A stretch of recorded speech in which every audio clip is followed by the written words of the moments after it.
Una breve reflexión sobre los datos del barómetro del CIS que se publicaron ayer y que todos conocemos. Quiero apuntar un detalle importante que no ha formado parte al menos de lo que yo he visto en los medios de comunicación. Como saben ustedes, en el barómetro del CIS se le da una expectativa de voto a Unión Progreso y Democracia del 5,7%. Tuvimos 4,7 en las últimas elecciones, como también ustedes conocen, pero lo más significativo es que el CIS, en el barómetro preelectoral, nos adjudicó el 2,9. Es decir, que con el 2,9 que nos pronosticó el CIS antes de las elecciones generales, conseguimos el 4,7, como la dinámica de cocinar las encuestas sigue siendo la misma y ahora nos concede un 5,7, pues estimamos que estamos en una buenísima posición como partido y como fuerza política, que ya somos la cuarta fuerza política en número de votos, pero también con un crecimiento muy consolidado. Es importante, analizando los datos del CIS, es importante y quiero destacar con ustedes algunas características. He visto un informe muy interesante que analiza el CIS, que lo hace Narciso Michavila, el presidente de GAZ3 Consulting, en el que destaca algunos asuntos interesantes desde mi punto de vista, desde el punto de vista sociológico. Si la media de edad de los electores que fueron a las urnas el 20 de noviembre fue 47 años, quiero recordar que el 33% de los nuevos votantes que fue a votar votó Unión Progreso y Democracia. La media de edad es 47 años. La media de los votantes de Unión Progreso y Democracia es 42 años. Tenemos la media de edad más baja de todos los partidos políticos. La más alta la tiene CiU, con 52 años, seguido de cerca por el Partido Socialista, que tiene una media de edad de 50, y por izquierda, por el Partido Popular, que tiene una media de edad de 47, y el PP 49. La relación titulado superior entre los votantes de UPyD también quiero destacarlo. Titulado superior, personas sin estudios, es 17-1 para Unión Progreso y Democracia. Podríamos decir, por tanto, que somos el partido que más se parece a una sociedad en la que la mayor parte de sus miembros, aunque estén en paro, son titulados superiores. 17-1. 17 titulados por cada uno, sin estudios, no titulados, sino sin estudios.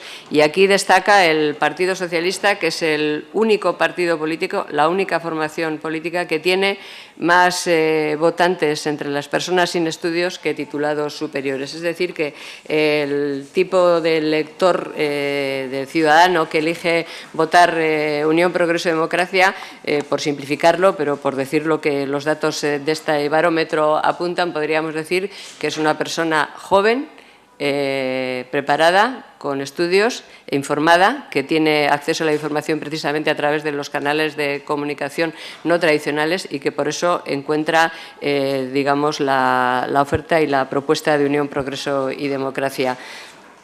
Con estos datos, que, insisto, quiero destacar, 2,9 nos dieron en las generales, que íbamos a tener 4,7 tuvimos, no es aventurado pensar, ni mucho menos, que en las próximas elecciones, en Andalucía y en Asturias, Unión Progreso y Democracia no solamente va a entrar en los dos parlamentos autonómicos, sino que, en función de lo que hasta ahora mismo conocemos, es muy posible que en los dos, o al menos en uno, seamos una fuerza política determinante, lo cual realmente es nuestro objetivo, por mucho que, como no puede ser de otra manera, produzca un cierto vértigo, pero en todo caso, en ese vértigo es en el que queremos estar y para ese vértigo trabajamos. Tenemos dos muy buenos cabezas candidatos en ambos casos, tenemos las listas ya elaboradas y, en fin,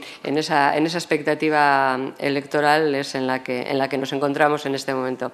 Y dicho esto, que tiene que ver con el análisis del barómetro del CIS y con aquello que no ha formado parte de las reflexiones, por lo menos a nivel mediático, quería también hacer una reflexión sobre la situación política y económica en general en España.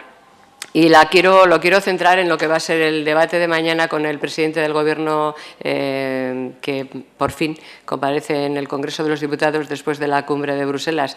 La verdad es que es una suerte que en Bruselas haya cumbres y que el presidente del Gobierno de España tenga que acudir a ellas, porque si no, lo mismo nos pasábamos todo este periodo de sesiones sin verle comparecer en el Congreso de los Diputados. Es una suerte que gracias a que comparece allí y que allí tiene que pronunciarse y decir cosas, nos enteremos de algunas cuestiones, a veces antes de que llegue aquí. Por ejemplo, nos hemos enterado, no sé exactamente qué reforma laboral va a hacer, porque tampoco parece que lo sabe su Gobierno, que está debatiendo en este momento sobre varias propuestas al respecto, pero lo que sí parece claro es que va a ser una reforma laboral que provoque una huelga general. Por lo menos eso es lo que el señor presidente del Gobierno transmitió a sus colegas europeos, lo cual no deja de ser sorprendente que la única característica que sepamos de la huelga es que al presidente del Gobierno que va, de la reforma laboral, es que al presidente del Gobierno que la va a pilotar le parece que va a merecer una huelga general.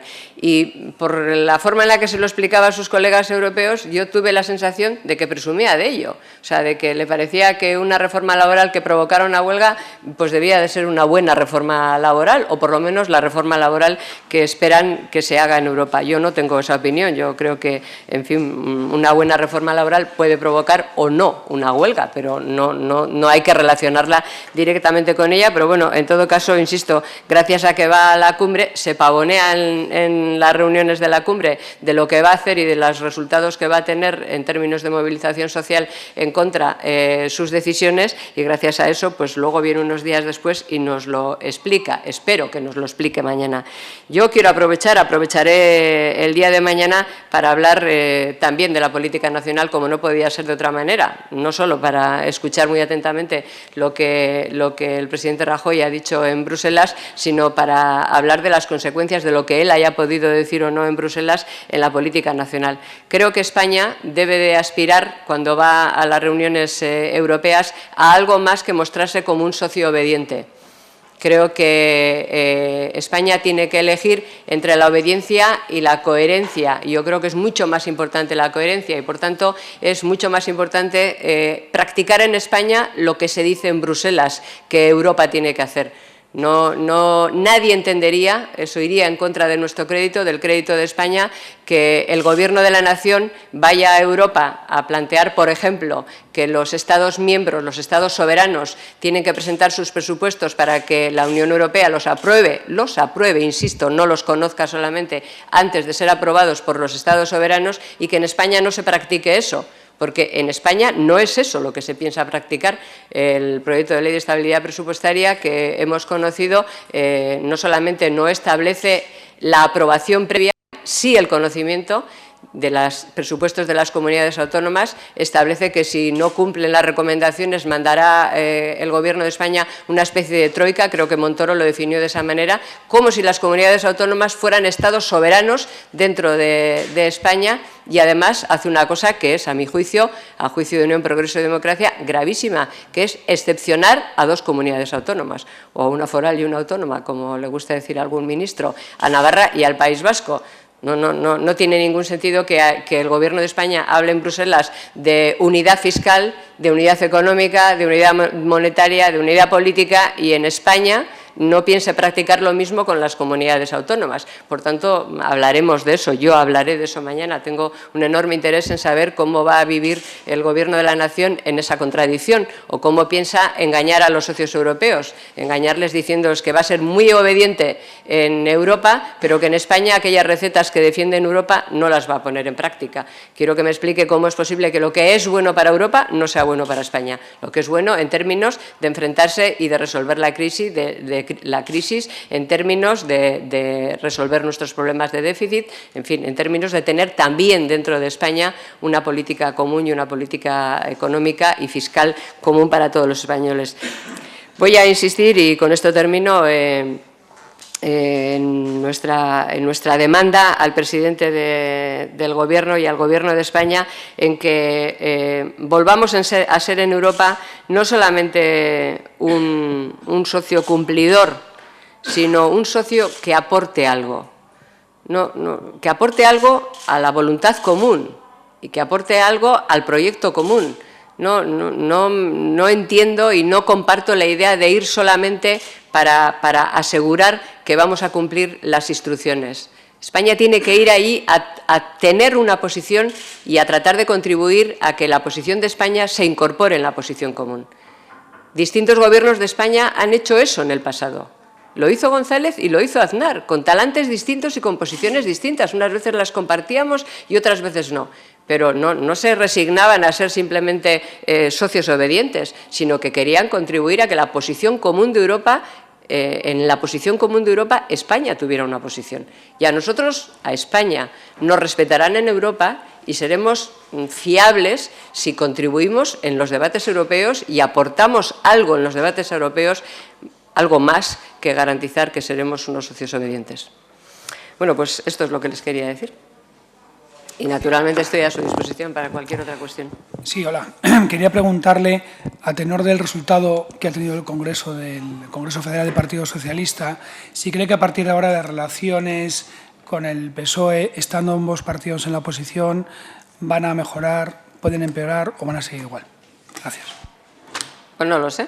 Quiero decir que no tengo ni idea. Nosotros haremos en esta legislatura una oposición leal y constructiva, como hicimos en la pasada, y no nos importará coincidir ni con quien gobierna, ni con quien está en la oposición, ni coincidir ni disentir.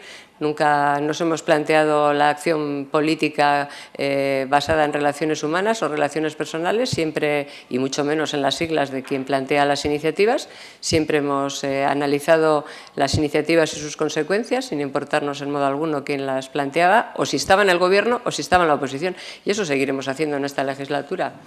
O sea, que lo haremos con el PSOE, con Izquierda Unida, con Iniciativa per Catalunya, con CiU, con el PNV y con el PP. Lo haremos con todos. Analizaremos y trataremos de construir. Creo que lo que España necesita es que, de verdad, quienes tenemos el encargo de los ciudadanos de representar la soberanía nacional, defendamos lo que nos une y defendamos lo que nos une como posición política y busquemos el acuerdo y el enriquecimiento de las propuestas de los otros y, desde luego, nosotros nos vamos a dedicar en esta legislatura, como lo hemos hecho en la pasada, a esa tarea. Decía usted que, al hilo de la encuesta del CIS, en las próximas elecciones de Andalucía y de Asturias se pueden convertir en una fuerza determinante. Si sus votos son determinantes para formar gobiernos, ¿UPyD apoyará aquella formación que haya obtenido el mayor respaldo en las urnas? Apoyaremos aquella formación o no, pero apoyaremos aquella formación que esté dispuesta a cambiar la política y no solamente a que cambie la sigla del Gobierno. Si el cambio de sigla del Gobierno lleva acompañado cambio de política, pues estupendo. Si no hace falta cambiar la sigla para cambiar la política, estupendo. Yo creo que lo que necesita Andalucía y lo que necesita Asturias son gobiernos que gobiernen pensando en el interés de los ciudadanos y no en sus, en sus taifas de poder, ¿no? Yo creo que ambas comunidades autónomas, pues lo mismo que el conjunto de España, lo que requieren es eso. Entonces, hay cosas que hay que hacer que ninguno de los dos grandes partidos, hasta el momento presente, están dispuestos a hacer. Y nosotros eso es lo que vamos a poner sobre la mesa. En fin, cosas muy claritas. Por ejemplo, ¿hay que mantener las diputaciones en Andalucía y, además de mantener las diputaciones, no fusionar ayuntamientos? Pues no. Hay que fusionar ayuntamientos y cargarse las diputaciones ya. O sea, no cambiarlas de nombre, sino sencillamente suprimirlas. ¿Por qué? Pues porque es un instrumento fundamental para cohesionar el país, un instrumento fundamental para enfrentarse con la crisis, un instrumento fundamental para terminar con las duplicidades y con los despilfarros, para modernizar la estructura institucional y, por tanto, la estructura económica de Andalucía. Entonces, aquellos partidos que estén dispuestos, o aquel partido que esté dispuesto a hablar y a entrar en estas cosas, será un partido que se encontrará con nosotros. Hay que perseguir la corrupción, pero de verdad y en serio, la corrupción institucional. Hay que separar a los corruptos, aunque no tengan una sentencia firme de las responsabilidades institucionales. A nuestro juicio, sí. O sea, hay que hacerlo ya. No hay que esperar a que haya sentencias firmes, porque eso desvirtúa la acción política, en fin, separa a los ciudadanos, emponzoña todo. Bueno, hay cosas que hay que hacer que tienen que ver con muchas reformas que están pendientes. Y nosotros vamos a poner sobre la mesa esas reformas para demostrar que la cuestión no es quién gobierna, sino cómo se gobierna. A la gente lo que le importa es eso. A veces desde los partidos políticos, en fin, se escuchan discursos de los nuestros, los míos. No, la inmensa mayoría de los ciudadanos no está en ninguna trinchera. Quiere un gobierno que le resuelva los problemas. Y no está en una trinchera, y mucho menos una trinchera frente al otro. Y nosotros queremos contribuir a ser ese partido que no haga trincheras a la hora de hacer acuerdos. Y por eso, pues, no tenemos preferencias personales, pero sí tenemos claramente establecidos los cambios que hay que hacer en la política. Sí. Me gustaría preguntarle cuál es su posición ante la propuesta de Gallardón sobre la modificación de la ley del aborto, si está más próximo al Partido Socialista, que ha amenazado incluso con revisar los acuerdos con la Santa Sede, o cuál es su posición al respecto, y también lo que denomina el Partido Socialista como una contrarreforma de justicia por las principales medidas que ha anunciado el Partido Popular. ¿Cuál es su posición en esos dos ámbitos? Yo respecto de las reformas que ha anunciado el Partido Popular en relación con la justicia, algunas, como es la despolitización del Consejo General del Poder Judicial, saben ustedes que fue caballo de batalla de nuestro partido la legislatura pasada, y en esta legislatura pues ya hemos presentado también una iniciativa al respecto, aunque no coincide exactamente con la que anunció el ministro de Justicia. Y respecto de las demás cosas que anunciaron, yo quiero ver el texto. Unión Progreso y Democracia se va a pronunciar sobre los textos, no sobre las declaraciones de intenciones, ni de los unos ni de los otros. Ya tengo 59 años, ya lo de los globos sondas ya como que no me emociona nada jugar. O sea que cuando haya un texto en la Cámara nos pronunciaremos sobre el texto y trasladaremos nuestras propuestas, nuestras enmiendas y ahí nos pronunciaremos. El aborto lo dice, ¿no? El aborto y las demás, porque el ministro de Justicia hizo, y los demás ministros. Los ministros han estado pasando por, y ha sido muy interesante, y a mí me ha correspondido varias, pero si uno lee la prensa, aparte de lo que han declarado que iban a hacer aquí en el Congreso de los Diputados, al día siguiente y en los días subsiguientes, pues han seguido haciendo declaraciones de cosas que van a hacer, y claro, yo solo quiero ver aquí, porque lo demás parece que están en un casting, ¿no? En un casting en el que están ahí a ver quién es el que más propuestas y más reformas y más iniciativas y más ideas y tal para que lo elijan. Ya les han elegido, si ya les ha elegido el jefe, ya les ha hecho ministros. Ahora se trata de que lo pongan negro sobre blanco sobre los papeles, que pasen del casting a la acción como responsables del Gobierno, y desde luego este grupo se pronunciará sobre cada una de las iniciativas escritas y en su momento procesal oportuno. Buenas tardes. Solo quería preguntarle si cree, como ha pedido Izquierda Unida, que es necesario reabrir el capítulo del 23F para saber qué papel jugó el rey en ese momento. Gracias. No conozco lo que ha pedido Izquierda Unida. No sé, ¿se lo ha dicho en la rueda de prensa o...? No. Habría que desclasificar todos los papeles que hubiese sobre el 23F para saber qué papel desempeñó, que no ha pasado a la historia y que no está cerrado ese capítulo de la historia. No, la verdad, casi le diría inicialmente lo mismo. Voy a ver si proponen algo más allá de una declaración de prensa sobre la que nos podamos, digamos, pronunciar políticamente y en sede parlamentaria. Si se trata solo de una declaración de prensa en la que el portavoz de un partido dice, pues yo creo que no se sabe todo, pues yo en el mismo tono de decir, pues yo no tengo ninguna duda sobre lo que ocurrió aquella noche. O sea, ahora, si luego hay una iniciativa legislativa y hay detalles y concretan y dicen qué es lo que quieren y qué es lo que tendríamos que hacer, pues me pronunciaré sobre eso. Si es una mera declaración de alguien que duda de lo que hizo el uno y el otro esa noche, pues en el mismo tono coloquial diré, yo no tengo ninguna preocupación ni ninguna duda sobre lo que cada cual hizo esa noche o dejó de hacer.